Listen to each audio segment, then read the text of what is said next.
Let me be very clear. I have tested what I'm about to tell you on countless accounts without fail.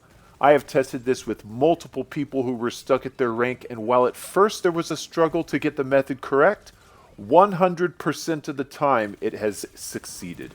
Never once has it failed. If this does not work for you, I can assure you, you're missing something. It should come back and listen again. So let's talk about what the most important metrics are in my experience, and I'll list them in order of their importance. While listening to these metrics, someone might think, well, duh. You're just describing the characteristics of a good player. This doesn't help anybody. allow me to illustrate this for you. If you were placed in a basketball competition and told to rank up, you would inherently understand that shooting the ball, dribbling, and passing well are all important, but your main focus would be to simply win the match. But what if I pulled you aside and told you that I knew a secret? What if I told you that if you simply focus on creating more passes and maximizing the amount of time spent dribbling, that the referees will begin to actually call games in your favor, which will then lead to wins. Knowing this secret, you would dramatically change your game and begin to focus on passes and dribbling instead of winning the match. This is the value of the video. I'm going to tell you how to redistribute the skills you already have and what to focus on in order to make the matchmaker begin to create algorithmically advantaged games for you in the future. If you don't know what I'm talking about, then go back and watch part 1 of this video, as it is essential for all of this to make sense. If you haven't seen it, go back and watch it.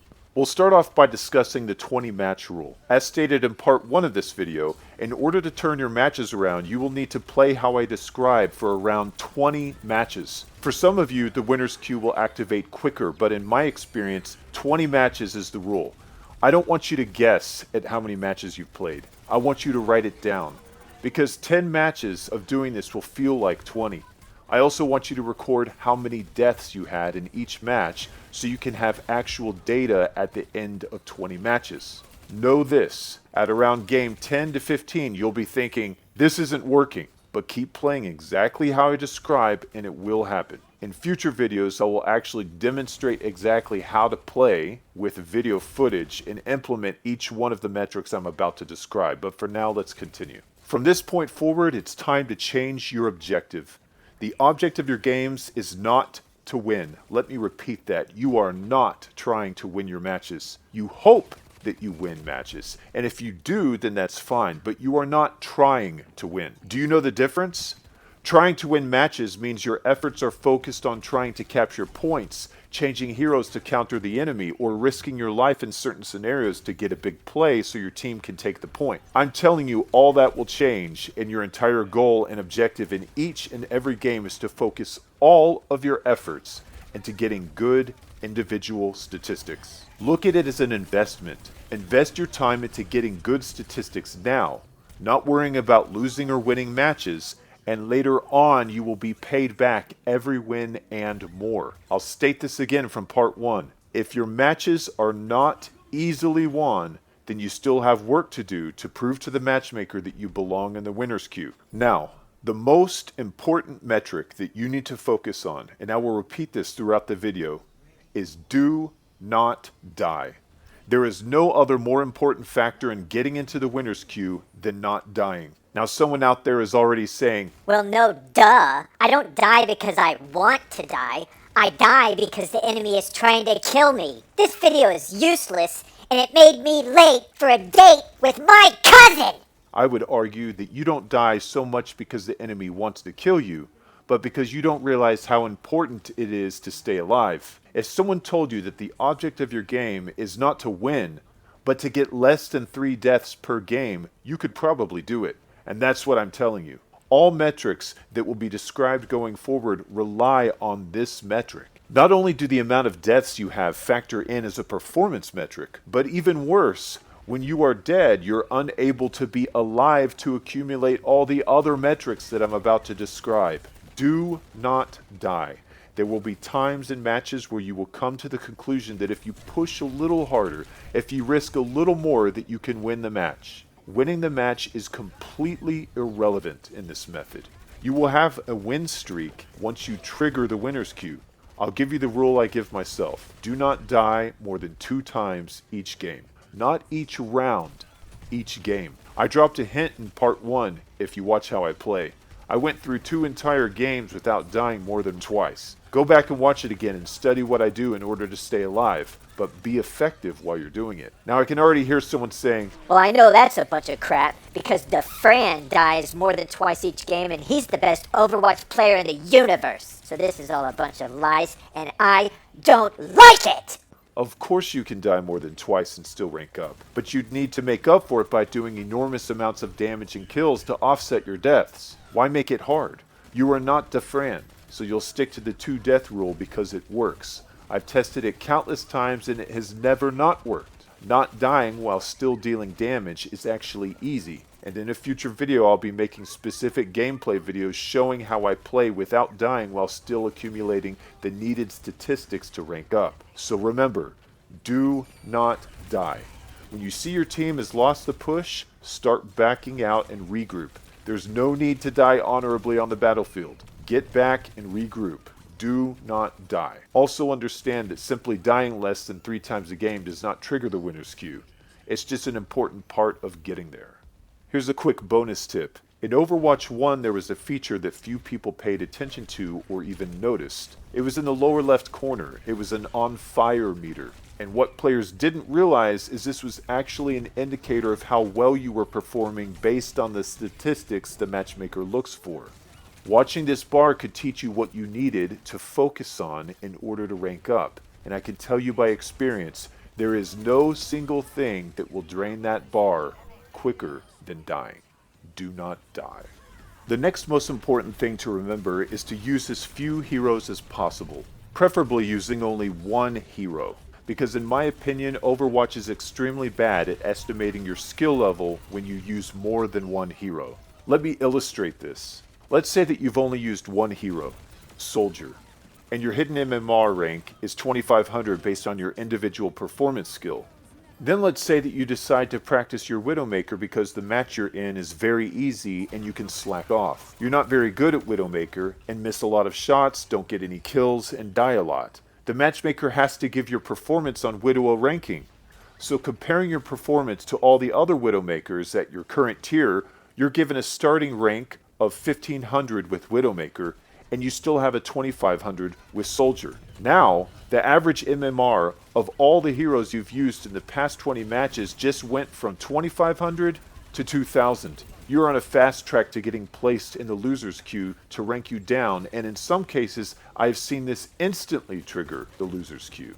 I can't see Overwatch code, so I can't say for certain this is how it works, but I can say for certain in my experience, I have seen swapping heroes to a hero that I'm not proficient at place me into the loser's queue. For this reason, you only want to use your very best heroes.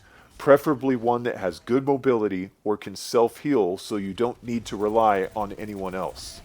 Never change to a hero to counter someone on the other team unless that is one of your best heroes and you're sure you won't die with them. If they have a Pharah and she needs to be countered and you're not using hit scan, hope that the other DPS swaps because you should not, even if it means losing the match. You should be focusing all your attention on getting good individual statistics. I didn't make up how the game works, I just abide by it. Once you get placed into the winner's queue, you will definitely have DPS and healers who will obliterate any player who tries to use Pharah. Expanding on this, it's best to solo queue. When you join a group, the matchmaker tries to create an average for the entire group, and my guess is that it's not done well. I only like to speak on things I've tested and proven myself, and I have not done enough testing in groups, so I can only recommend solo queue. The next most important metric is damage output. This is an obvious one, and of course the matchmaker thinks this is important. You want to output as much damage as possible while staying alive. Shoot at targets that your team is shooting at, call out targets and hope that the damage is converted into kills. Next most important metric is ability usage. The ability usage for each hero is completely tracked. You want to use them often and make sure you use them effectively. For instance, if you use Zarya, you want to be sure when you use your bubble that it's being shot at. Don't just stand in a corner and use the bubble over and over. Look at your hero of choice abilities and figure out a way to inflate how much you use them and how well you use them. This will be different for each hero. If you use Reaper, you want to use his teleport ability a lot. Make sure you use his Wraith ability a lot. Make sure you use all of your hero's abilities. Don't neglect any of them. Use them often and use them effectively, even if it's not particularly useful in that given scenario. Next, let's talk about ultimate usage. How you use your ultimates is going to change going forward. Typically, it's a good idea to hold on to ultimates so you can counter other people's ultimates or so you can capture a point. Now, you want to focus on using as many ultimates as possible and getting at least one kill each time you use it. This should be easy at lower tiers, but once you get to Masters and Grandmaster, it can be more difficult. To illustrate, 3 ultimates killing 1 person each time is better than 1 ultimate that killed 3 people. If you can kill multiple people with each ultimate, that's even better. If you use an ultimate and don't kill anybody, it's not going to ruin your statistics. Just try and get a kill next time. If you need to use an ultimate to avoid dying, always do it. The next metric to focus on is control your toxicity. It's my opinion and experience that the matchmaker tracks toxicity and will place you in the loser's queue if you're reported for and proven to be toxic. Find this hard to believe? So did I until I ran an experiment where I asked people in voice chat to report me for toxicity. I did this for several rounds and was placed in an 8-match losing streak. I noticed when I was placed in this loser's queue, the people who were on my team all had low-ranked reputation and generally seemed rude in chat. I only did this test once, so it could have been a coincidence, but don't take a chance. And besides that, we shouldn't be toxic anyways, so it's a win for everyone. Don't type anything into chat except for GG or positive things and ignore negative comments. What I like to do is turn down the volume on my voice chat to where I can't hear anyone, but I keep mine on so I can make callouts on who I'm shooting. I do this because the person I am dealing damage to is the one I want to die. I'd highly recommend muting voice chat so you can ignore the toxicity when you won't change your hero or play the way they want you to. Towards the bottom of importance in metrics is eliminations. If you deal 1 hit point of damage to any enemy and they die, you get an elimination. And while eliminations are factored in, they're very low on the rating scale. What is more important is the amount of damage you deal to a player that dies. Dealing 70% of the damage to an enemy that dies for a total of 1 elimination is more valuable than dealing 10% damage to 5 heroes that die for a total of 5 eliminations. Focus all your attention on doing a lot of damage, and the eliminations will come naturally. Generally, you want to shoot the enemy that is closest to your team and avoid trying to get backline picks that won't actually convert to eliminations. Of utmost importance is understanding that once you reach a rank or tier threshold, for instance, you're about to pass from Platinum into Diamond, you'll be given testing ground or gateway matches. Before the matchmaker allows you into this new tier, it wants to re-evaluate your skill. You will notice more difficult matches here, or possibly even a loss streak.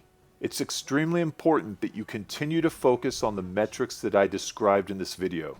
If you're on a loss streak, it will be more difficult to deal damage and play well. That's okay. Your primary objective is to not die and just get whatever damage you can. Remember, people at your tier also get placed in unwinnable matches and on loss streaks.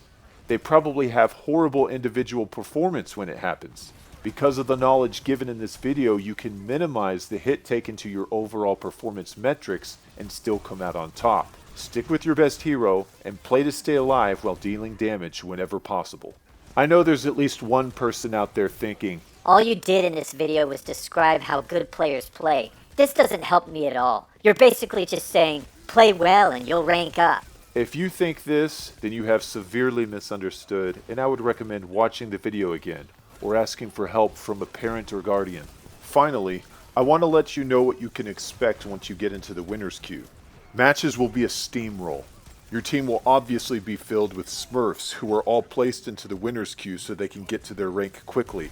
It's important in these matches that you still perform well without dying. This means you will be competing against your teammates for damage. You will need to find the right balance between aggression and safety from dying. This method will take practice. It won't happen instantly, but once you get it down, you'll be able to finally push up in ranks. Also, winner's queue doesn't mean you win all of your matches. Your win streak may look like win, win, win, loss, win, win, loss, win, win, etc. Or if you aren't performing well enough, you may just get a short win streak. Eventually, as you rank up, it will be more difficult to outperform the people at your tier because they're better. At that point, you'll be placed back into fair matches at this higher tier. Just continue focusing on the metrics I mentioned, never deviating from the method no matter what. Also, understand that no matter who you are, you will, at times, be placed into the loser's queue. Just keep the method going. Be sure to subscribe because in future videos, I'm going to answer questions and show actual examples of how to play when you're in the loser's queue, which is one of the more difficult pieces of this method. Let me end this by saying that because I cannot see the actual matchmaking code for Overwatch, it's impossible to say that each and everything I say in this video is 100% accurate. What I can tell you is that everything I tell you in this video has been tested multiple times by myself and others, and it has worked. So while I may have one or two details incorrect, if you follow what I describe, I believe that you will experience what I described in part 1 of this video. Basically, everything in this video is my opinion based on tested experience, and it has never failed me, ever.